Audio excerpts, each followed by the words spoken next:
안녕하십니까. 출발 증시가이드의 최혜린입니다. 버냉키 의장은 무슨 말을 할까요?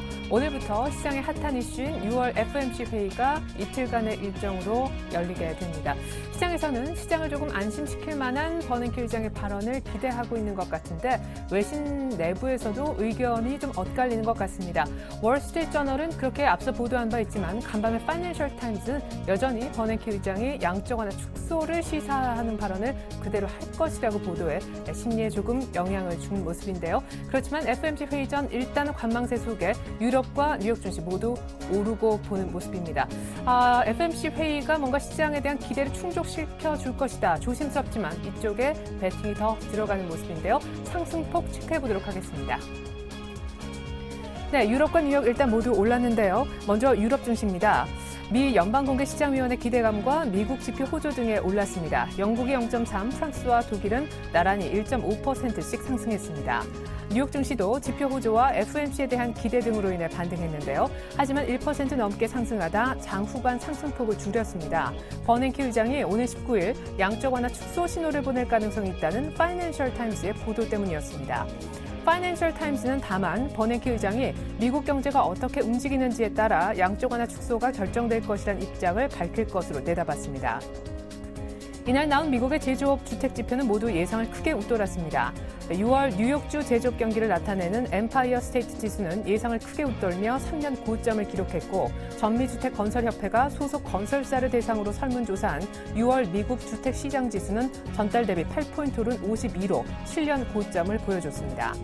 한편 G8 정상들은 글로벌 경기 전망이 여전히 취약하기 때문에 각국 중앙은행들의 통화 정책은 지속적으로 경기 회복세를 부양해야 한다고 촉구했습니다. 또한 아베노믹스를 지지하면서도 일본에 대해 재정 긴축 방안을 신속하게 마련하라고 요구했습니다. FOMC 회의 전입니다. 전일의 코스피는 그냥 약보합이었고 코스닥은 급락했는데 오늘까지도 전체적인 관망 모드는 이어지지 않을까요? 저희가 1부를 통해 준비한 소식 먼저 보여드립니다.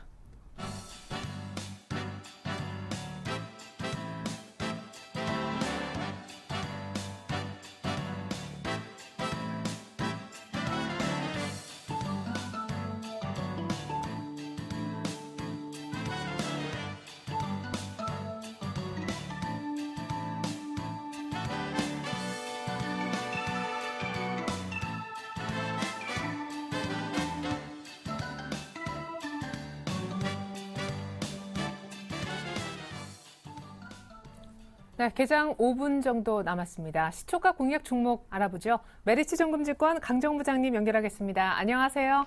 네, 안녕하세요. 요즘 힘드시죠? 매일매일 시초가 공략주 내시기가요.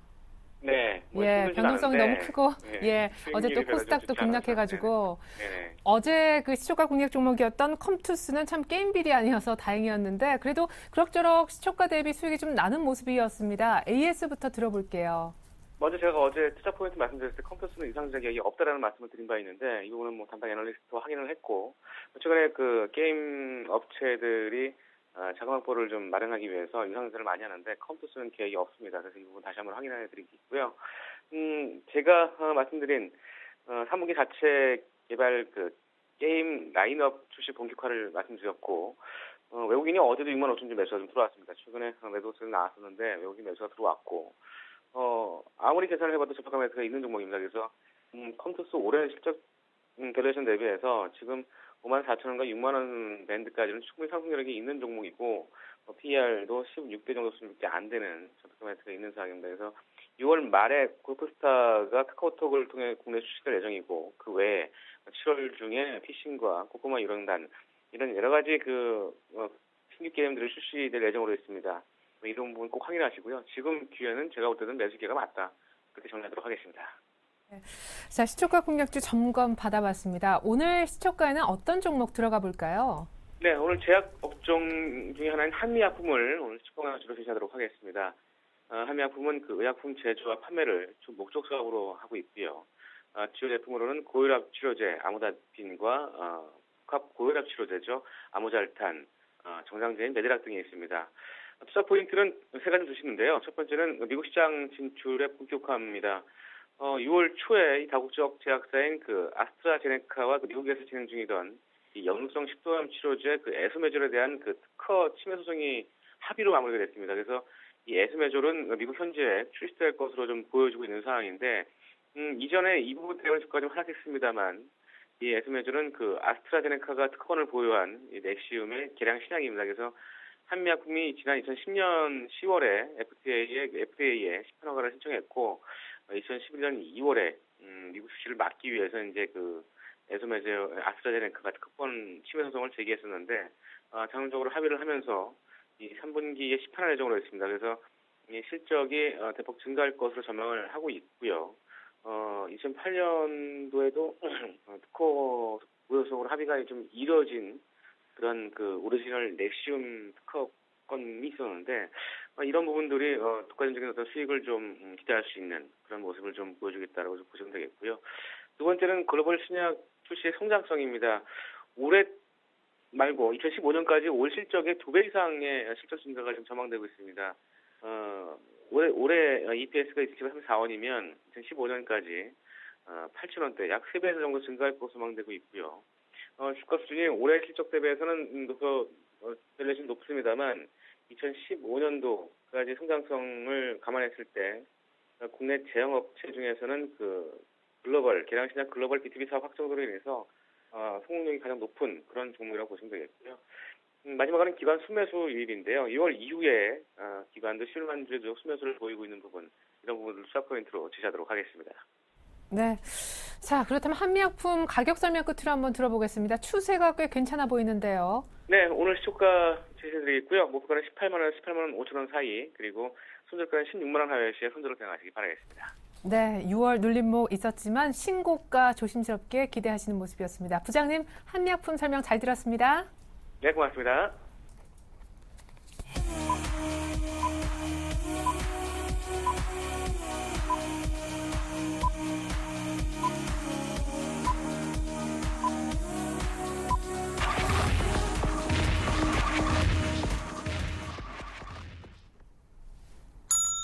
네, 6월 18일 화요일 우리 장 곧 있으면 열릴 것 같습니다. 전일 한번 되새겨보면 FOMC 회의 전 관망세가 짙었죠. 올 들어 최저의 거래가 진행되는 모습이었는데 아무도 FOMC 회의 전에 적극적으로 투자하는 이가 없었다라는 얘기이기도 합니다. 코스피는 장중에 연중 최저치를 살짝 기록한 이후 종가장은 약보합세를 띄었고요. 코스닥은 FOMC 회의 신경 쓰느라 코스피만 봤지만 사실상 장중 3% 넘게 급락했고 종가상으로도 2%대 급락세를 보이면서 사실상 넉 달 내 최저치 530선, 장중 520선도 반납을 했었습니다. FOMC 회의 결과도 중요하겠지만 중소형주 부진 모습이 오늘까지 이어질까요?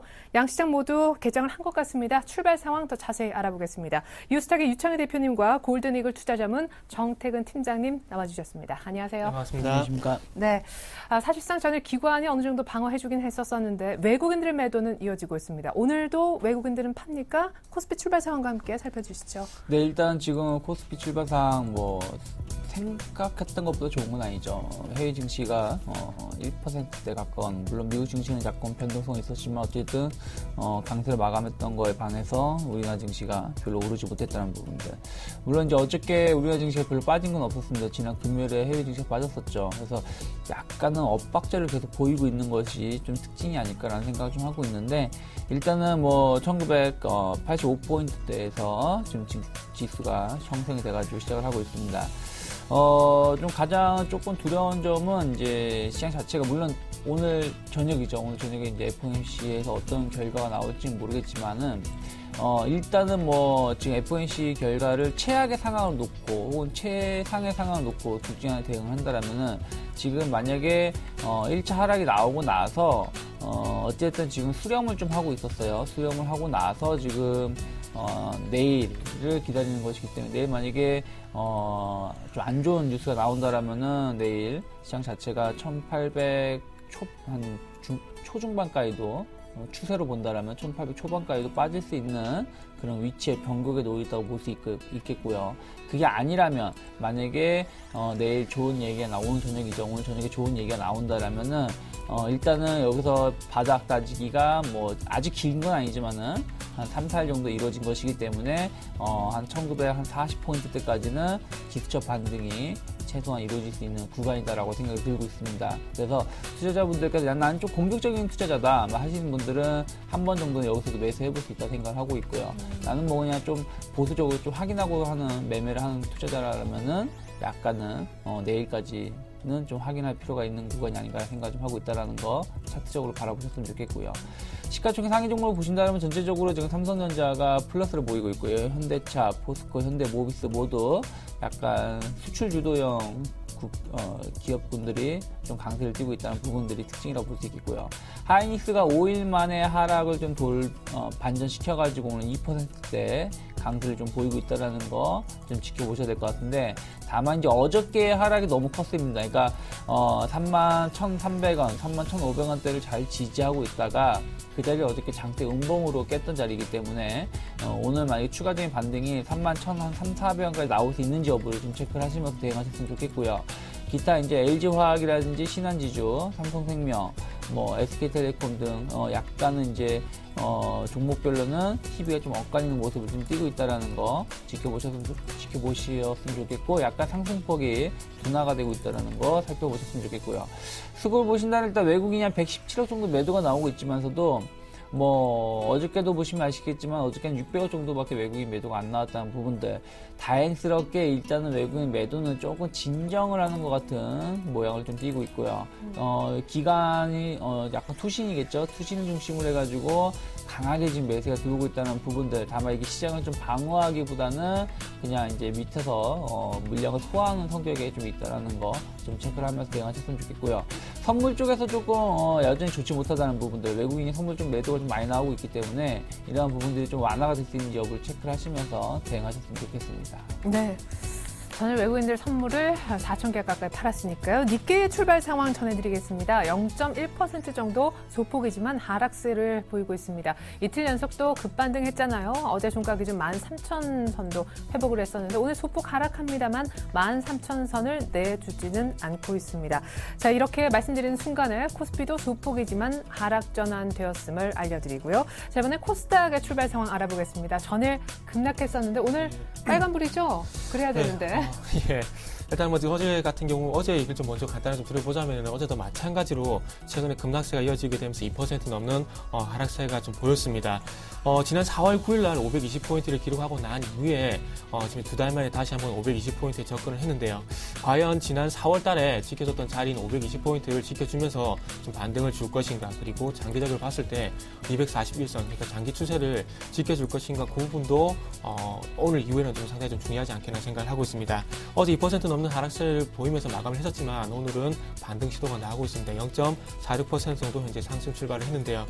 상승 출발하고 난 이후에 0.3% 현재 강보합권이 현재 유지가 되고 있습니다. 아무래도 외국인이 오늘 아침 쪽에서도 매수를 유지를 하고 있다는 부분들이 좀 받쳐주는 것 같고요. 그리고 최근에 기관의 매도로 상당히 좀 그 하락폭이 컸었던 게임즈가 오늘 아침 쪽에 반등을 좀 시도를 하고 있습니다. 그리고 게임즈뿐만 아니라 엔터테인먼트 관련주들도 현재 반등을 주고 있는데, 이 게임 섹터 그리고 엔터테인먼트 섹터가 이 두 섹터 강세를 보이게 되면서 시장을 좀 받치는 것이 아닌가 좀 생각이 되고 있습니다. 자, 연결해서 수급도 한번 좀 살펴보게 된다면 어제 아침 같은 경우에 이 시간을 통해서 말씀드렸던 당시에 외국인이 매수를 하고 있고, 그리고 외국인과 개인이 매수를 하고, 그리고 기관이 매도를 했었는데 오늘 아침 쪽 같은 경우에는 다시 한번 외국인이 매수 출발을 하고 있습니다. 11억 정도 이제 매수 출발을 하고 있고요. 하지만 개인과 기관은 9억 그리고 4억 정도 이제 매도 출발을 하고 있습니다.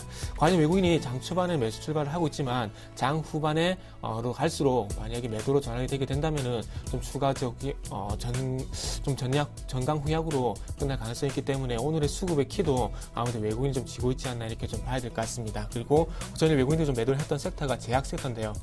제약 섹터에서 또 추가적인 어떤 매도가 나온지 여부도 한번 동반적으로 좀 체크를 해봐야 되지 않겠나 이렇게 생각을 하고 있습니다. 자, 시가총액 상위 종목들을 한번 살펴보도록 할게요.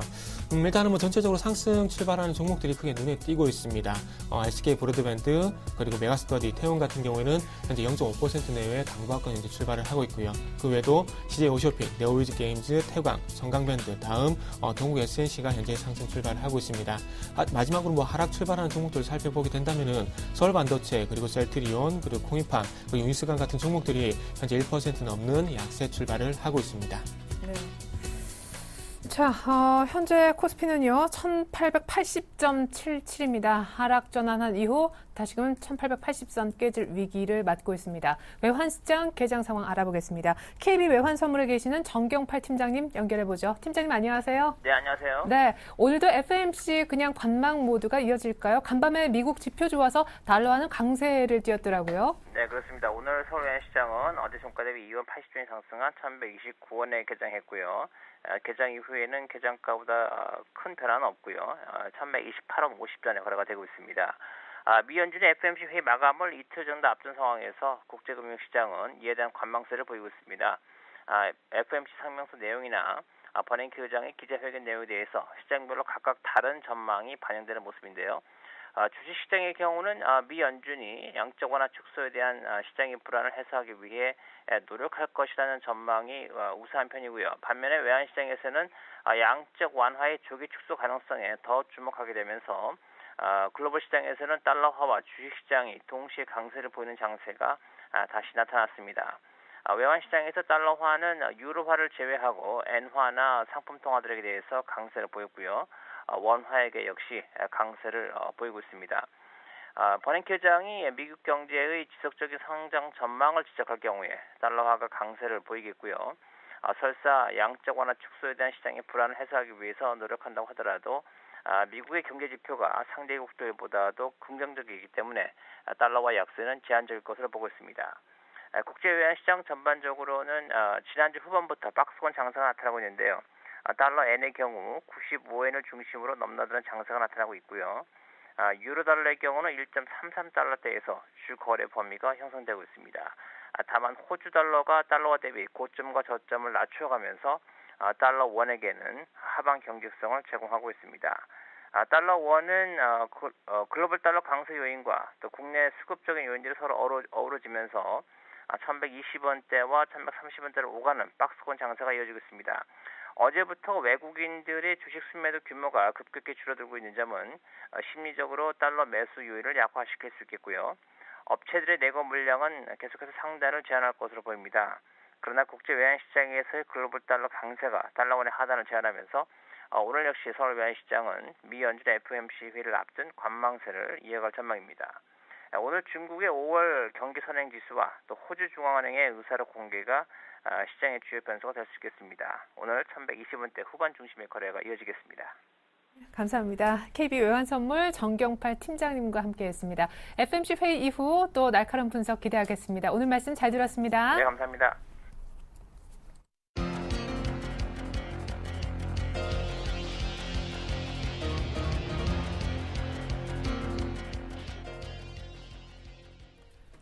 네, 시장의 핫 이슈는 FOMC 회의 결과로 쏠려 있습니다. 과연 버냉키 연준 의장이 이번 6월 FOMC 회의를 통해 어떤 발언을 할 것인가 초점이 맞춰져 있죠. 오늘 특별한 시간 마련했습니다. 분석 들어볼 텐데요. 대외경제정책연구원 허인 국제금융팀장님 연결해 보겠습니다. 안녕하세요, 팀장님. 네, 안녕하십니까? 네, 자 오늘 밤부터 6월 FOMC 회의 이틀간의 회의가 열리게 됩니다. 외신만 보면 지금 의견이 엇갈리는 것 같거든요. 월스트리트저널 또 그 연준통은 이번에 이제 시장 안심성 발언이 버냉키 입에서 나올 거다라고 했지만 간밤에 파이낸셜 타임스 보면 또 양적 완화 축소 시사 발언이 계속 이어질 듯한 그런 분위기인데요. 어떻게 전망하시는지요? 예, 버냉키 의장이 국회 증언을 통해서 양적 완화를 축소할 수 있다라는 발언을 이미 해놓은 상황입니다. 그래서 이제 그 외국인 투자자들의 그 유동성 축소가 지금 이제 우리나라 시장에서 발생하고 있는 상황이고요. 사실 그 이번 FOMC에서 뭐 양적 완화를 축소할 것이다라는 의견을 그런 의견은 많지는 않습니다. 이제 일단 미국의 실업률을 보자면 아직까지 이제 7.6%로서 버냉키 의장이 제시했던 6.5% 수준이랑은 아직 차이가 이제 많은 상황이고요. 그리고 양적 완화의 부작용으로 생각되는 그 물가 상승 부분도 1%대 물가 상승을 지속하고 있기 때문에 아직까지 뭐 물가 상승 우려로 인해서 양적 완화를 종료해야 된다. 그러는 경제 지표는 발표되는 지표로서는 찾아보기 좀 어려운 상황이기 때문에요. 이번 달에 뭐 당장 양적 완화를 종료할 것이다라는 얘기는 나오진 않을 것이지만 향후 이제 뭐 올해가 됐든 내년이 됐든 양적 완화를 규모를 축소하는 그런 전략을 발표를 한다고 한다면 시장에 큰 영향을 줄 것으로 예상을 하고 있습니다. 네. 그러면 조심스럽지만 그 시기는 어느 정도로 점치시는지요? 이제 9월 얘기하는 분들도 계시고 뭐 올해 말 내년 초 전망도 있는데 만약에 출구 전략이 시행된다면 전 세계 시장이 또 한 번의 충격을 받을까요? 예, 출구 전략의 그 시기에 대해서는 앞에 말씀드렸던 대로 그 실업률을 보는 것이 이제 가장 중요할 것 같습니다. 아직까지 이제 물가 상승 압력이 높지 않기 때문에요. 물론 이제 물가 상승 압력이 높아지고 난 다음에 출구 전략을 실행하는 것이 뒤늦을 수 있기 때문에 선제적으로 출구 전략을 실행해야 된다는 의견이기도 하고요. 그러니까 이제 그 실업률이 충분히 내려가 준다면 그 출구 전략을 실행할 수 있는 조건이 될 텐데요. 지금 이제 버냉키 의장이 제시했던 실업률이 이제 6.5% 수준이고요. 지금 현재 미국 실업률이 이제 7.6% 수준인데요. 그동안 이제 굉장히 빠르게 실업률이 내려갈 때 보면 한 달에 한 0.1% 정도 내려갔던 것을 볼 수 있습니다. 그러면 앞으로 뭐 실업률이 굉장히 빠르게 내려간다라는 그런 이제 그 낙관적인 전망으로 생각해 본다고 하더라도 앞으로도 한 11개월 이상의 그 이상이 있어야 6.5% 수준까지 내려갈 수 있기 때문에요. 올해 말에 그 양적 완화를 종료하는 그런 정책이 실행되기는 좀 어려울 것 같고요. 내년쯤 가서 내년 초반이나 돼서야 일종의 그 출구 전략, 그 뭐 양적 완화 규모를 줄여가는 그런 전략을 실시하지 않을까라고 예상해 볼 수 있을 것 같습니다. 근데 사실은 출구 전략 시행은 올해 말도 사실은 어렵다고 이런 분석들이 나오는데도 불구하고 논의 자체만으로 금융시장이 좀 흔들리고 있지요. 특별히 이머징 자금이 이탈되고 있는 것이 이미 한 3주 정도 진행됐다고 하는데 FMC 회의 이후에 이 자금 유출 속도, 이머징 마켓 중심으로 얘기해 볼 때 속도는 좀 늦춰질 수 있을까요? 일단 앞에서 말씀하신 대로 이미 이제 자금 유출 규모가 이제 상당히 일어났고요. 특히 이제 우리나라 시장에서는 굉장히 많은 규모의 자금 유출이 일어났기 때문에 뭐 FOMC에서 이제 더 강력한 발언, 지금 뭐 예상했던 것처럼 뭐 내년쯤에 출구 전략을 할 수 있다라는 정도의 그 추측성 그 발언이 아닌 뭐 올해 안에 뭐 아니면 뭐 이제 구체적으로 어떤 식으로 이제 출구 전략을 할 것이다라는 발언이 나온다면 추가적인 자금 유출이 예상이 됩니다만 그렇지 않을 경우에는 이미 시장에서 반영을 했다라고 보는 것이 맞는 것 같고요. 이게 외국인 자금들의 이탈, 그러니까 그 미국의 통화 정책 방향 전환에 따른 외국인 자금 이탈은 뭐 피할 수 없는 문제인 것으로 보여집니다. 예. 자, 그러면은 이제 일본 얘기 잠깐 해보겠습니다. 이제 4월 달에 뭐 양적, 질적 그 금융정책 완화를 했던 일본이 최근에는 금정위를 통해서 추가 부양은 일단 않겠다라고 얘기를 했습니다. 사실상 전 세계 이제 금융시장의 출구 전략과 양적 완화 분위기를 만들어가는 쪽은 누가 뭐래도 미국이라고 할 수 있겠는데요. 이번 미국 FMC 회의 이후에 일본 부양책에는 어떤 변화가 올 거라고 보십니까? 특별히 엔화 가치 움직임도 들어보고 싶은데요. 그 달러가 이제 강세로 가게 된다고 그런다면 이제 그 엔화가 약세로 이제 돌아서야 하는데요. 그런데 이제 문제는 이제 일본 시장은 이제 선진국 시장이라는 것이죠. 그래서 지금 보시면 이제 그 선진국 시장에 유동성이 다시 몰리는 그런 모습을 보여주고 있기 때문에요. 이제 신흥국 시장에서 돈이 빠져나가고 일본도 이제 해외에 투자된 자금이 많기 때문에 그 해외에 투자된 자금이 회수되는 그런 압력이 이제 들어올 것입니다. 그렇기 때문에 미국의 양적 완화가 축소된다라는 발언이 나온다고 한다면 엔화 입장에서는 달러가 강세로 가서 약세로 갈 수도 있겠습니다만 그것보다는 신흥국 시장에서 자금이 이탈되기 때문에 이런 것이 자금이 회수가 돼서 그 일본의 투자 자금들이 회수가 돼서 엔화가 강세로 가는 압력이 더 클 것으로 보여지고요. 미국이 이제 양적 완화를 어떤 식으로라도 종료를 하거나 축소를 한다는 입장을 보여준다고 그런다면 일본도 양적 완화를 이제 확대하기는 좀 어려울 것이라고 예상이 되고 그런 상황이라고 그런다면 통화정책 방향 측면에서 엔화에 대한 영향력은 좀 작아질 것이고 자금시장의 국제 자금시장의 돈의 흐름에 따른 엔화의 결정력이 높아질 것으로 생각이 되기 때문에요. 정책적인 입장이 아니라 이제 시장의 힘이 좀 더 강하게 작용할 것으로 생각을 하고 있습니다. 예, 그러면 사실상 QE 축소 바로 나올까봐 전 세계 금융시장이 조금 불안에 떨고 있지만 우리는 엔저 완화 쪽은 오히려 조금 더 기대해 볼 수 있는 그런 생각도 해봤습니다. 자, 마지막으로 FOMC 회의 이후 우리 시장에 대한 외국인들의 그런 매도는 어떻게 좀 될 것인가 여쭤보고 싶습니다. 외국인들의 매도가 이제 이머징에 속한 우리 시장 쪽에서는 유출이 지금처럼 불가피할 것이다라고 하셨었는데 계속 그럼 유출만 될까요? 일단 유출만 될 수는 없겠죠.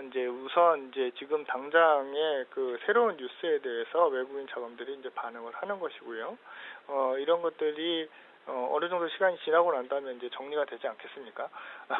그래서 일단 금융시장은 좀 항상 보면 오버슈팅하는 그런 측면이 있기 때문에 어떤 뉴스에 대해서 이렇게 크게 반응을 하고 난다고 그런다면 이제 정상 수준으로 복귀하는데 시간이 좀 걸리겠습니다만 언젠가는 복귀를 할 것이고요. 이런 것을 우리나라의 경제의 펀더멘탈이 그렇게 유지되어야 된다는 전제 하에서 앞으로 외국인 자금들이 다시 한번 우리나라를 재평가를 할 수 있는 그런 방향성이 일단은 지금은 이제 유동성 관련해서 경제를 평가하거나 이런 방향으로 지금 투자 자금이 움직이지 않고 있기 때문에 이출이 새는 것이지만 앞으로 우리가 이제 경제 펀더멘탈을 계속 유지해 준다고 한다면 외국인 자금들도 다시 유입되는 그런 모습을 보여줄 것입니다. 네, 그래요. 갑자기 이제 2분기 기업들의 실적을 보고 투자할까? 그런 생각도 한번 들었습니다. 감사합니다. 대외경제정책연구원 허인 국제금융팀장님을 통해서 FOMC 이후 국제금융시장 전망을 한번 들어볼 수 있었습니다. 날카로운 분석 감사합니다. 네, 감사합니다.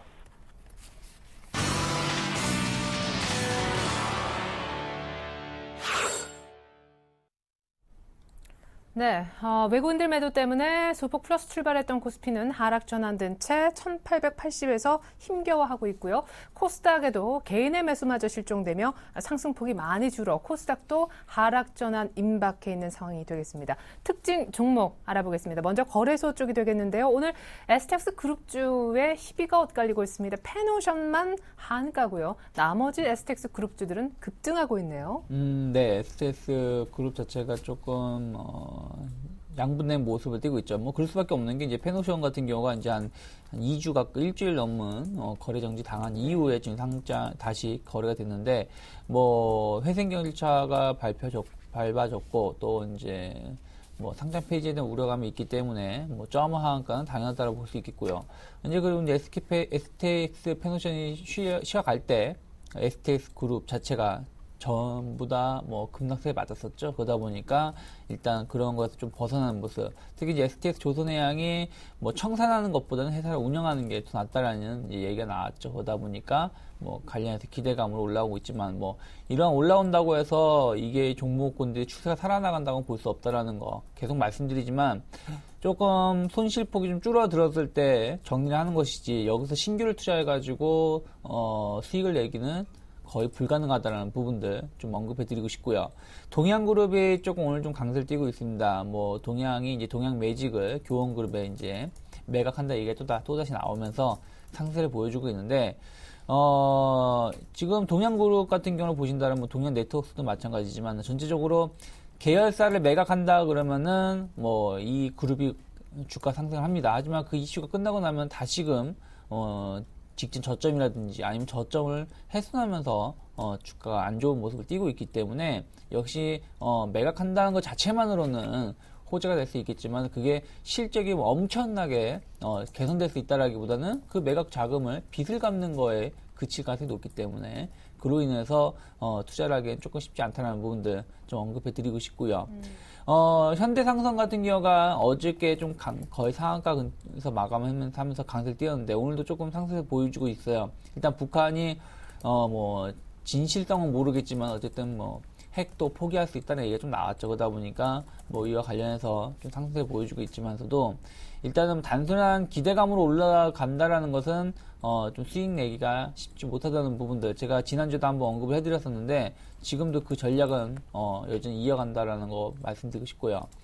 다만 현대 엘리베이터 같은 경우는 그 이후에 추가적인 반등 없이 계속 급락세를 보여주고 있고 오늘도 일단은 조금 큰 반등보다는 혼조세로 지금 주가가 형성되고 있다는 거 좀 체크하셨으면 좋겠고요. 아까도 좀 말씀드렸는데 하이닉스가 오래간만에 상승세를 보여주고 있습니다. 네. 아까 상승폭을 조금 줄이는 듯한 모습을 띠고 있지만 그 이후에 다시금 힘을 더 내고 있는데 일단 오늘 아까도 말씀드렸지만 31,500원대에서 혹은 31,300원대에서 좀 회복을 하면서 마감할 수 있는지 여부를 좀 체크를 하시면서 대응하셔야 되지 않을까 생각을 좀 하고 있습니다. 네. 우리 또 특징주 설명해 주시는 동안 코스닥 역시 같이 하락됐습니다. 지금 시각이 9시 23분 양시장 모두 파란불입니다. 자, 정유주 얘기를 안 할 수가 없겠는데 전일 이미 S51이 52주 최저가를 경신했는데 오늘 또 신저가 경신 모습 속에 SK이노베이션까지 모습이 좋지 않군요. 네, 정유주 정유화학 모두 좋지 못할 네, 오늘 LG화학도요. 네, 그래서 오늘 LG화학도 좋지 못한 모습을 띄고 있는데 일단 지금 정유주 같은 경우는 일단 유가 자체가 좀 하향 곡선을 그리고 있다는 부분들 그러면서 또 이제 달러도 조금 강세를 띠고 있다 보니까 좀 그런 부분에 인해서 실적이 조금 나아지지 못하고 있다는 부분들 이번 이제 2분기 실적이 다음 달에 중순 이후에 발표될 텐데 좀 그런 부분 좀 영향을 미치고 있는 것 같고요. 화학주 역시 마찬가지입니다. LG화학이 조금 반등 보인 척하다가 다시 또 하락세를 보여주면서 약간 저점을 훼손시키려고 하고 있고 기타 롯데케미칼이라든지 OCI, 금호석유화학 모두 일단 중국 자체의 경제 성장률 자체가 조금은 좀 좋지 못한 모습을 여전히 띠고 있기 때문에 화학주 조금 경기 민감주들이 조금 약세를 띌 수밖에 없지 않나 생각을 좀 하고 있습니다. 네.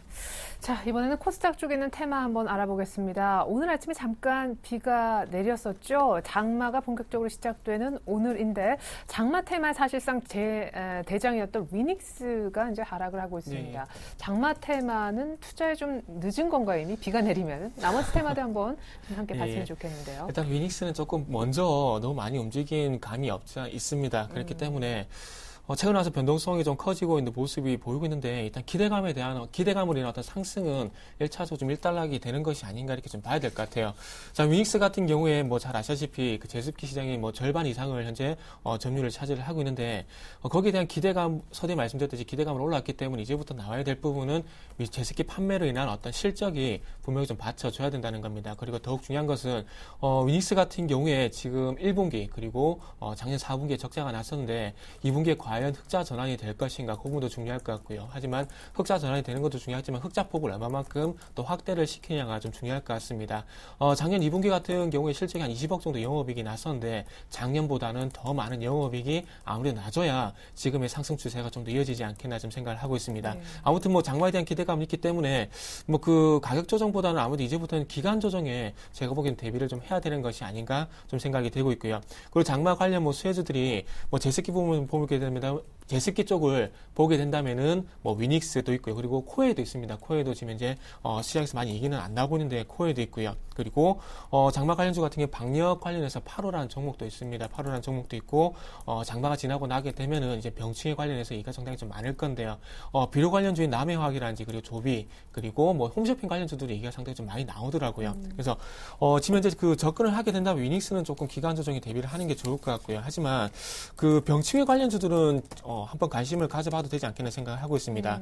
저 대표적으로 남해화학하고 조비 한번 말씀드려보고 싶은데, 남해화학 같은 경우에 지금 최근에 와서 좀 거래량이 좀 반영이 되게 되면서 지금 이제 변동성이 좀 커지고 있거든요. 그래서 이제부터 뭐 그 병충해 관련주들은 어떤 변동성이 좀 시작이 아닌가, 그러니까 상승 초입 구간이 아닌가 좀 생각이 되고 있습니다. 그래서 단기 트레이딩에 좀 능하신 분들 같은 경우에는 병충해 관련주들은 조금 관심을 가져봐도 좀 되지 않겠나 생각을 하고 있습니다. 그래서 남해학이라든지 조비, 경농, 뭐 여러 가지 동바이텍이라든지 여러 종목들이 상당히 많은데, 그런 종목들 쪽으로는 조금 포트에서 금액을 좀 적게 하신 범위 내에서 한번 제 생각은 그렇습니다. 아직 초입 구간이라 생각이 들기 때문에 지금 어떤 조정 구간을 이용해서 한번 접근을 해보는 것도 큰 무리는 없지 않겠나, 이렇게 조심스러운 의견을 한번 좀 드려보도록 할게요. 네. 아까 잠깐 코스닥 빨리 이제 출발 브리핑을 해주시면서 게임주하고 엔터주 얘기를 하셨었는데, 오늘 특별히 SM도 오래간만에 반등을 하는 듯 하고요. 오늘 또 싸이주까지 DI 급등하면서 좀 꿈틀꿈틀하네요. 네, 예. 일단은 SM 같은 경우는 동방신기 일본 공연 성공에 대한 부분들 때문에 조금 부각이 좀 되고 있는데요. 하지만 좀 중요한 것은 지금의 추세를 과연 돌릴 것인가, 그 부분이 좀 중요할 것 같습니다.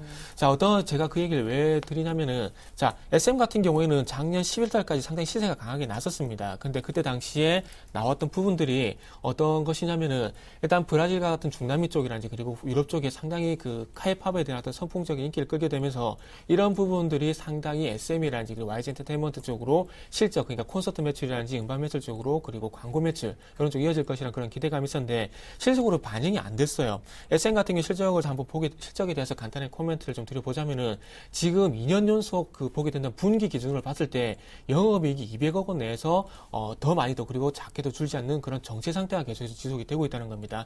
물론 K-팝에 대한 최근에 와서 싸이로 인해서 K-팝에 대한 인식이 좀 많이 바뀐 것은 맞습니다. 하지만 중요한 것은 이런 K-팝에 대한 인식이 바뀌게 되면서 더욱 중요한 것은 기업은 이익을 내야 된다는 겁니다. 근데 그 이익인 실적이 계속해서 200억 원 내에서 정체가 되고 있다는 것은 추가적인 반등을 주기엔 좀 힘들다는 겁니다. 앞에 위닉스에서 말씀드렸듯이 위닉스도 중요하겠죠.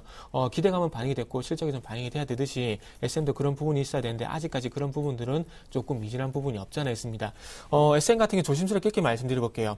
오늘 2% 정도 반등을 주고 있긴 하지만 이게 추세를 돌리기엔 조금 약하다고 생각이 들고 있습니다. SM이 추세를 위쪽으로 완연하게 돌리기 위해서는 지금 정체되어 있는 200억 원 전후의 어떤 영업이익이 400억 원, 500억 원 증가하는 흐름이 나오지 않는다면은 SM은 당분간 좀 힘들지 않겠나, 이런 의견을 조심스럽게 한번 남겨보도록 할게요. 네. 자, 이번에는요, 잠깐 자전거 테마하고 카지노주 테마를 좀 보도록 하겠습니다. 이 부분 유 대표님이 좀 도와주셨으면 하는데, 네. 비가 와서 자전거를 못 타서 그렇나 싶기도 하고, 참 좋은 레저, 삼천리 자전거, 연일 신고가를 썼었는데, 어제, 오늘 빠르게 또 매물이 나오는 모습이고요. 카지노주도 전일 꽤 많이 빠졌는데, 오늘 또 다시 빠지네요. 네, 일단 삼천리 자전거 많이 올랐었죠. 많이 네. 올라다 보니까 최근에 연초부터 보신다라면 엄청 올랐어요. 9,000원대부터 2만원대까지 올랐던 부분들. 내려도 할 말이 없긴 그쵸. 하네요. 예, 자전거, 일단은 놀이 문화 테마가 계속, 증가하고 있기 때문에 여가활동이 증가하면서 여기 테마가 불고 있었지만서도 조용히 올라오다가 최근에 좀 많이 올라왔다가 차익 매물이 쏟아지고 있다는 부분들. 일단 제가 보기엔 조금 조심해야 되는 구간이다 생각이 좀 들고 있어요. 그래서, 제가 보기엔 15,000원대까지도 좀 하락할 수 있다라는 거, 이런 거 대응하셨으면 좋겠고, 카지노주 보신다면 일단 강원랜드가 780억 정도 되나요? 통상임금 소송에도 얘기가 나오고 있지만, 제일 중요한 건 이제 내년으로 예상되고 있는 일본에서 카지노 합법화가 가장 큰 적인 것 같아요. 다만 이제 그러다 보니까 강원랜드 GK 파라다이스 모두 이제 약간 이제 그 이후에 좀 급락세를 보여주고 있는데, 제가 보기엔 그렇습니다. 물론 실적에 영향을 좀 미칠 수 있을 거라 생각이 들어요. 다만 문제는 뭐냐면은, 과연 일본의 카지노가 합법화 될지 안 될지 좀 체크를 해야 될 것 같고, 카지노가 합법화 된다고 하더라도, 그거에 대한 수요가 지금 일본이 관광객이 계속 늘어나고 있는 추세가 아니라 조금씩 줄어들고 있는 추세이기 때문에 그로 인한 영향은 조금은 덜 할 수 있다라는 부분, 생각보다 덜 할 수 있다라는 거 지켜보신다라면은 조금 한 번은 기회로 작용할 수 있는데, 일단은 지금 당장 매수를 덥석하기보다는 좀 일단은 바닥 확인을 좀 하면서 대응하시는 게 좋지 않을까 생각을 하고 있고, 단순하게 2분기 실적이 좋다라고 해서 올라오기에는 좀 쉽지 않다는 부분들은 좀 체크해 보셨으면 좋겠다. 그전에는 실적 개선 속도가 계속 증가에 대한 기대감이 있었지만 지금부터는 좀 그러한 것보다는 조금 확인하면서 대응할 필요가 있는 구간이 아닌가 생각을 좀 하고 있습니다. 네, 감사합니다. 자, 코스피 1880 깨졌고요. 코스닥도 520선 위태롭습니다. 코스닥의 낙폭이 어제처럼 훨씬 더 큰 상황. 양시장 모두 개인밖에 사지 않습니다. 전일 수급 특징주 확인하고요. 오늘장 조언까지 들어보겠습니다. 자, 외국인이 거래소에서 어떤 매매를 했는가? 600억 정도 7거래일째 팔았지만 어제 그래도 순매도 규모가 1000억도 안 되는 아주 조용한 날이었습니다. 자, 매도 쪽에 두 번째 종목 SOL 주목해 보셨으면 어떨까 싶어요. 어제 4%가량 오른 SKT 외국인이 많이 사줬군요. 자, 이어서 기관 매매 상위 종목으로 넘어가겠습니다. 자, 심지어 연기금은 요즘 같은 장에서 사지 않고 어제도 소폭이지만 순매도했습니다. 역시 기관도 네 번째로 많이 판 종목이 오늘 역시 신저가를 찍은 어제미 5%가 빠졌습니다. SOL 역시 양 매도를 받았군요. 삼성생명, 삼성화재, 보험주에 조금 관심을 보이는 기관인 듯도 하네요. 분석 들어보겠습니다. 네, 일단은 전체적으로 외국인들 같은 경우는 좀 경기 방어주 성격이 있거나 아니면 실적이 개선될 수 있는 종목군들을 좀 매매를 하는 것 같아요. 일단은 추세가 조금 최근에 좀 하락을 했지만 어쨌든 약간 살려가려고 하는 삼성중공업이라든지 SK텔레콤 등을 좀 매수를 하면서 좀 방어를 하려고 했지만서도 일단 전체적으로 외국인들의 매수는 일단은 종목별로 조금 낙폭 가대 종목이라든지 일시적인 좀 하락이 있는 종목군들 중에서 매수가 좀 들어오는 것 같고요. 일단 SK텔레콤은 좀 매수를 쭉 잡아주고 있다는 부분을 체크하신다면 SK텔레콤하고 LG텔레콤 쪽에서 얼마나 매수 강도가 강하게 들어오는지 여부를 좀 체크를 하면서 대응하셨으면 좋겠고요. 기관 같은 경우는 전체적으로 약간 이제 매도 우위 종목이 많죠. 그러니까 SK하이닉스라든지 뭐 SK텔레콤, SOL, LG전자 등 약간 이제 실적에 대한 우려감이 있는 종목군들을 좀 매도가 나오고요. 좀 하이닉스 같은 경우는 차익 매물도 많이 나오고 있는데 삼성전자, 삼성생명, 삼성화재 같은 경우는 대형주 위주로 약간 매수를 하는 신용을 하는 것이지 뭐 지수를 끌어올리려고 하는 것은 아니다라는 부분들 좀 체크를 하셨으면 좋겠고요. 그나마 이제 뭐 이마트 같은 경우도 뭐 최근에 조금 반등세를 이용해서 매수를 보여주고 있지만 일단 외국인이든 기관이든 매수가 어떤 꾸준한 추세를 보여주고 있는 것은 아니다라는 부분들, 이들의 수급을 보면서 따라하면서 매매를 한다고 하더라도 어떤 패턴이 없기 때문에 수익 내기는 쉽지 않다라는 거, 종목별로 대응하셔야 되지 않을까 생각 좀 하고 있습니다. 네, 자, 다시 1880선 아래쪽. 어제 연중 최저치가 1878이었는데 오늘 뭐 만만치 않은 그런 또 모습입니다. FOMC 회의 전이라 오늘 조금 빠지더라도 내일 이후를 아마 기대하시는 분들 많으실 텐데 전략 세워주시죠. 제가 보기에는 일단은 종합주가지수 1900 회복 여부가 상당히 중요하다고 말씀드리고 싶어요. 그러니까 오늘 같은 경우는 특히 이제 어저께 좀 이제 상승폭이 조금 일부 훼손됐던 아쉬운 감이 있었지만서도 우리나라 증시가 조금 올라갈 만한 충분히 위치가 될 수 있었던 자리였거든요. 근데 일단 오늘 좀 약세를 보여주고 있는데 빠른 시일 안에 1900을 회복을 시켜줘야 된다라는 거. 그래야지 그 다음으로 V자 반등까지는 아니지만 일단 1940포인트까지 올라갈 수 있는 길목을 좀 마련해주기 위해서는 1900포인트 회복이 중요하다는 거 좀 말씀드리고 싶고요. 네. 오늘 뭐 1900포인트 회복이 좀 힘들더라도 일단 1890포인트 이상에서만 혹은 1887, 8포인트 이상에서만 좀 마감이 된다라면은 그나마 좀 안정된 것이 아닌가. 왜냐하면 그렇게 되면 저점 대비 거의 1%가 올라오는 것이기 때문에 네. 1885에서 90포인트 전후로 해서 마감될 수 있는지 여부를 좀 체크를 하시면서 대응하셨으면 좋겠습니다. 네, 이어서 전일 코스닥 수급 특징주 보고요. 우리 정 팀장님의 조언도 들어보겠습니다. 자, 코스닥의 수급 특징주 먼저 외국인의 매매 보고 있습니다. 한 100억 정도 나흘째 매도했죠. 가장 많이 정리한 종목 셀트리온이었고 두 번째로 다날. 다날 어제 많이 빠졌더라고요. 게임빌, 게임빌 유중 이후에 외국인들 세 번째로 어제 많이 정리했습니다. 컴투스는 하지만 게임빌은 팔았어도 샀군요. 위메이드도 매수했습니다. 자, 이번에 기관의 매매 종목 나오고 있습니다. 역시 가장 많이 판 종목 게임빌이었는데 역시 양 매도 속에 어제도 하락, 오늘도 추가 하락, SM도 역시 여전히 기관은 팔고 있었습니다. 자, 매수한 종목들은 뭐 조금 IT 쪽이 아닌가라는 생각도 드는데 네. 자, 어떤 좀 공통점이 있나요? 일단 게임빌 대응법 들어보고 싶어요. 네, 게임빌이 지금 외국인과 기관 동반 매도가 나오고 있고 최근에 급락이 상당히 좀 심한데요. 네. 게임빌 같은 경우는 여러 가지 뭐 이유가 나오고 있지만 공통적으로 이제 얘기가 나오고 있는 것이 일단 유상증자 발행 가액이 이제 결정이 안 됐습니다. 그래서 그 부분에 대한 얘기가 상당히 좀 많이 나오고 있는데, 기존에 생각했던 유상증자 발행 가액보다 좀 더 아래쪽으로 낮출 가능성에 대한 얘기도 조금씩 나오고 있더라고요. 그래서 지금 굳이, 유상증자로 인해서 어떤 주식과 어떤 희석 효과가 발생이 될 건데, 발행 가액이 결정되지 않은 상황에서 굳이, 매수를 할 필요나 그런 의견들이 상당히 좀 많이 나오고 있더라고요. 그래서 어떤 추가적인 그 유상증자 발행 가액으로 인한 어떤 추가적인 하락에 대한 어떤 불확실성, 이런 부분들이 게임빌 어떤 가장 큰 악재가 아닌가 지금 생각이 되고 있습니다. 그리고 증권사들이 어떤 리포트도 방금 말씀드린 어떤 유상증자 발행 가액 중심으로 해서 리포트 안 좋은 부정적 리포트가 상당히 좀 많고요. 그래서 발행 가액이 좀 결정이 되고 난 이후에 액터즈 소프트가 최근에 좀 반등을 주고 있는데 중국에 대한 기대감이 마찬가지로 게임빌 쪽으로도 이어져야지 반등에 대한 모멘텀이 좀 나오지 않겠나 생각을 하고 있습니다. 자, 그러면서 오늘 제가 드리고 싶은 말씀은 이겁니다. 그 종목별로 장기 추세를 이제부터 점검을 좀 하셔야 될 것 같습니다.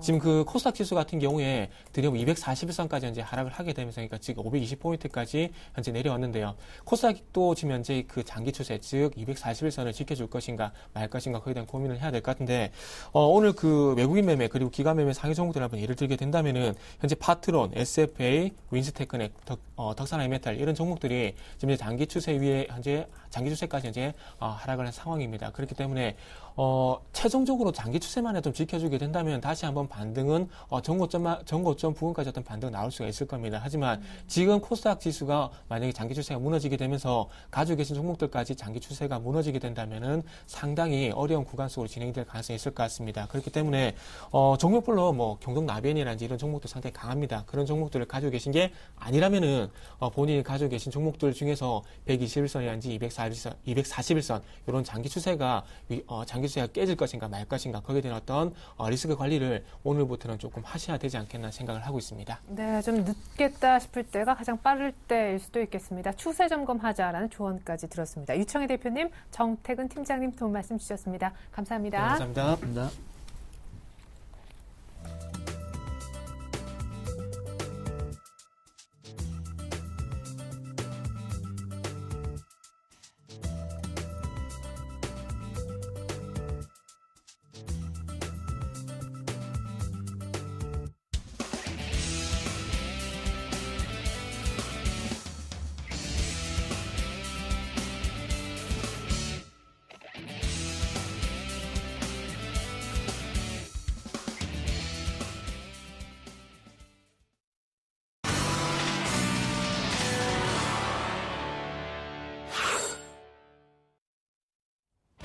안녕하세요. 주식승천 AS센터 김혜영입니다.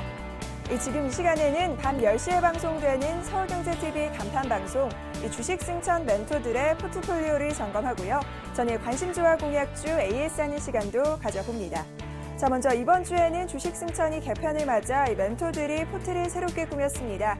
따라서 포트에 담긴 종목들은 신규 편입된 종목이라는 점 참고하시기 바랍니다. 자, 먼저 전일에는 정재훈 멘토와 남은우 멘토가 이 신규 편입된 종목들을 살펴주셨는데요. 먼저 정재훈 멘토의 포트폴리오 확인합니다.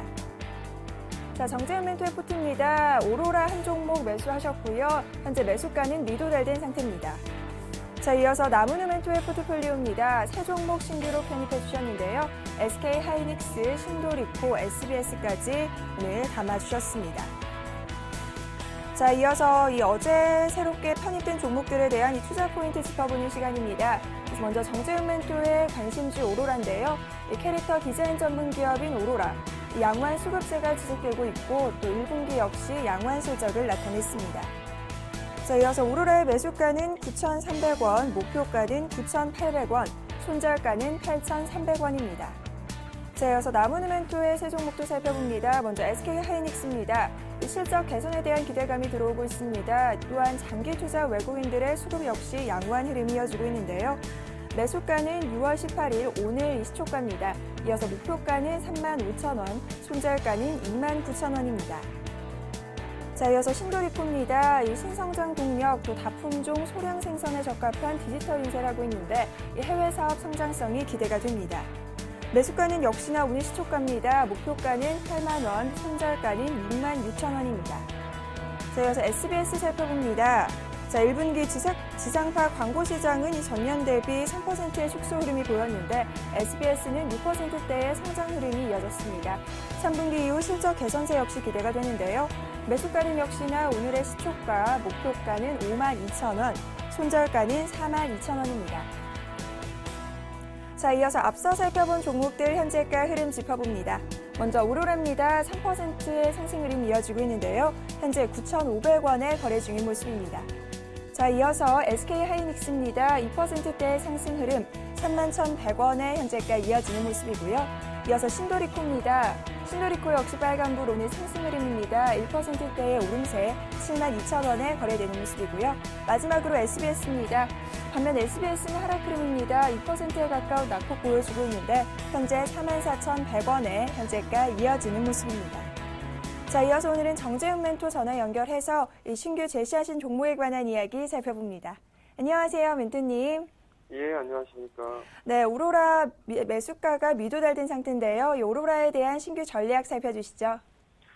예, 일단 오로라 신규 제안을 좀 드렸었는데요. 6% 이상 갭상승 출발을 했습니다. 일단 체결이 좀 되진 않았었는데요. 단기적으로 1차 목표가가 좀 달성이 되고 나서 일단 이제 눌림을 좀 주고 있는 상황들이기 때문에요. 일단 매수는 접근을 하지 않기로 하는 게 좀 좋을 것 같습니다. 일단 어느 정도 눌림을 좀 줘야 될 것 같은데요. 만약에 매수 포인트를 잡는다면 9,300원권역이 아니라 9,100원대까지 좀 기다려야 될 것 같습니다. 그렇기 때문에 무리하게 좀 추격 매수를 하는 것보다는 눌림을 좀 기다리는 전략이 좀 유효하다라고 좀 말씀드리도록 하겠습니다. 네, 오로라 추격 매수보다는 조금 눌림목이 나오는 구간 9,100원 정도에서의 매수하면 좋겠다라는 말씀해 주셨습니다. 멘토님, 오늘 말씀 감사합니다. 감사합니다. 네, 지금까지 주식승천 AS센터 김혜영이었습니다.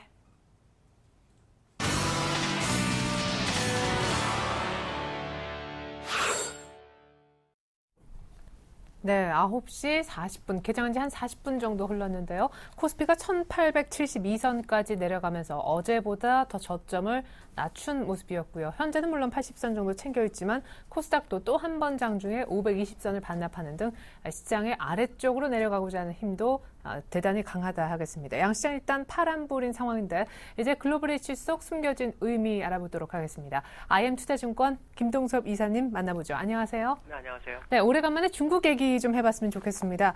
아베노믹스와 함께 이렇게 좀 진행됐던 엔캐리 트레이드가 좀 주춤하다 보니 그런지 중국 시장이 좀 취약하다라고 합니다. 중국 시장의 취약성하고 엔캐리 트레이드의 좀 주춤한 부분하고 어떤 연관성이 있는 건가요? 엔캐리가 이루는 것은 이제 엔화가 약세가 되면서 상대적으로 수익을 좀 많이 줄 수 있는 위안화로 사실은 돈이 많이 가게 된 거였고요. 그게 이제 네. 그 부동산 시장하고 주시장을 상승시키는 원동력이었는데 아베노믹스가 약간 흔들리면서 그 돈이 다시 시장에서 나오는 상황이 지금 발생하고 있는 것 같습니다. 그래서 중국 내에서 한머니가 유출 위험에 있다라는 것이 현재 시장의 그 기본적인 생각인 것 같고요. 그것이 중국 시장을 약간 흔들 수 있는 부분을 시장에서 나타내고 있는 것 같고요. 특히 중국 같은 경우는 지금 그 신용 경색이 상당히 좀 어려운 상황이기 때문에 이 부분을 이제 어떻게 해결할지는 좀 봐야 되겠지만 시장 일각에서는 이제 이런 부분들을 해결할 수 있는 방법으로 이제 중국에서 금리 인하 가능성이 좀 대두되고 있거든요. 그래서 아마도 금리 인하에 대한 부분이 빠른 시간에 진행될 수 있는 부분인데 시장에서는 이제 연말 정도 가능성을 좀 얘기하는 것 같습니다. 왜냐하면 이러한 신용 경색 속에서 또 은행 간의 여러 레포 금리가 지금 6.6 정도가 돼서 시장 기준금리보다 거의 배 이상 오른 어떤 금융 시스템의 불안 양상을 좀 띠고 있어가지고요. 이것이 이제 시장에는 상당히 좀 악재로 작용하면서 오히려 한편으로는 중국이 이제 수출 부진이나 이런 것들을 타개하기 위한 그런 단계로 금리 인하 가능성을 제기하고 있기 때문에 아마도 그 엔캐리 트레이드가 더 강화될수록 중국에서는 경기 부양책의 기대 심리가 더 커질 수 있다라는 생각을 한번 해봐야 될 것 같습니다. 네. 얼마 전에 이제 아베겟돈 얘기를 하셨었는데요. 이제 교도통신도 아베노믹스가 아베노 리스크로 전략할 수 있다라면서 정부 경기 부양책을 비판해서 눈길을 끌고 있네요. 네, 지난번에도 한번 그 아베노믹스에 대해서 얘기가 좀 많았죠. 왜 그러냐면 그 아베노믹스가 예전에도 그 정부 정책 중에 하나였지만 결국 실패로 돌아갔다라고 하면서 아베 신조가 쏜 3가지 화살이 다 실패로 갈 수도 있다라는 얘기를 했었거든요. 근데 이번에 또 이시카와라는 그 교토 통신의 그 포렉스 앤드 우에다 헤를로 현물 외국환이랍니다. 이거 외우기가 참 어려운데요. 이 사람이 책임자가 얘기하는 것은 뭐냐면 결국 일본이 그 수출을 성공하지 못한다면 엔화 약세를 통해 수출을 성공하지 못한다면 결국에서는 그 하방 압력을 받을 수밖에 없다라는 얘기를 좀 하고 있고요. 그로 인해서 지금 시장이 상당히 좀 어려움을 가져올 수 있다라는 부분을 나타내고 있는데요. 제가 볼 때는 이제 그 세 가지 화살 중에 세 번째 성장 전략이 있어요. 거기서 이제 그 법인세 인하에 대한 얘기를 좀 하고 있습니다. 그래서 만약 정말 법인세 인하가 정말 강력하게 진행이 된다고 한다면 완전히 시장이 무너지지는 않을 것 같고요. 결국 아베노믹스가 어느 정도의 성과를 좀 거둘 수 있다고 판단하고 있고요. 다만 시장에서는 주가가 많이 상승했다가 급격하게 일주일 만에 그 상승분의 많은 부분을 되돌리기 때문에 시장의 불안이 굉장히 커질 것이다라는 것을 우회적으로 표현한 것이 아닐까 이렇게 판단하고 있습니다. 네. 자, 그리고 지금 미관론자들이 득세하면서 주식시장 못 간다, 뭐 폭락할 거다 이런 전망이 나오면 의외로 주식시장은 강하게 역설적으로 오르는 경향이 있었다라고 하셨었는데 미 경제 비관론자들이 점차 낙관적인 전망을 내놓기 시작했다고요. 이게 또 좀 걱정이 되는 것은 사실입니다. 네네. 그나마 지금 시장에서 비관론자가 득세하게 되면 주가가 올라갈 수 있는데 올해 비관론자가 낙관적으로 바뀌는 그런 상황이죠.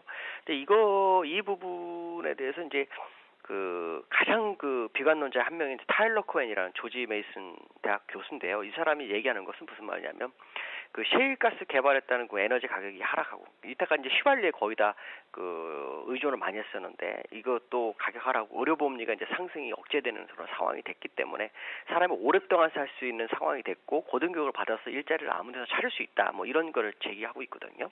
근데 이제 제가 보는 견해로는 그것보다는 주택 가격이 어느 정도 개선되면서 서브프라임 모의 때 위기를 가졌던 사람들이 좀 많이 탈피해가는 그런 상황이다라고 판단이 쓰고 있고 또 하나는 뭐냐면 기업이 이제 설비 투자를 늘릴 때가 됐다라는 거죠. 만약 기업이 설비 투자를 늘리는 상황이 많이 발생한다 그러면 그것이 장기적으로 미국의 경제를 좀 오랫동안 끌고 갈 수 있는 부분이 있습니다. 지금 미국에서도 설비 투자를 기업들이 약간 좀 꺼려하는 부분이 있거든요. 근데 만약에 이 부분이 정말 예상대로 된다고 한다면 미국 같은 경우에는 상당히 좀 괜찮은 상황으로 발전할 수 있다라는 부분은 한번 생각해봐야 될 것 같습니다. 네. 자, 중소형주가 많이 부진합니다. 전일 급락했던 코스닥이 오늘까지도 하락하고 있는데 일단 코스피만은 다시 빨간불. 어쨌거나 FOMC 회의 전이라 어떻게 돼서든 조금 다들 지켜보자라는 분위기고 문제는 내일 이후에 강한 반등을 기대할 수 있을까라는 점일 텐데 어떻게 전망하십니까? 오늘은 그냥 지켜보는 게 좋을까요? 저는 하반 경직성은 확보가 거의 됐다고 보고 있고요. 네. 여기서 이제 마지막 흔들기가 있었다라고 보시면 될 것 같고 결국에서는 FRB 쪽에서 진행해야 될 어떤 양적 완화 종류에 대한 부분이 매우 제한되어 있기 때문에 이런 거로 본다면 결국 명분적으로는 양적 완화 지속 가능성을 열어두고 보시는 게 좋을 것 같습니다. 네, 감사합니다. 지금까지 IM투자증권 김동석 이사님과 함께했습니다. 조언까지 잘 들었습니다. 네, 감사합니다. 네, 자 현재 코스피는 빨간불로 바뀌었습니다. 그 누구도 아닌 개인들의 매수 그리고 소폭이지만 연기금의 매수가 들어오고 있고요. 코스닥도 낙폭은 많이 줄였습니다. 일본도 일단 플러스를 되찾았네요. 잠시 후 2부로 다시 올게요. 고맙습니다.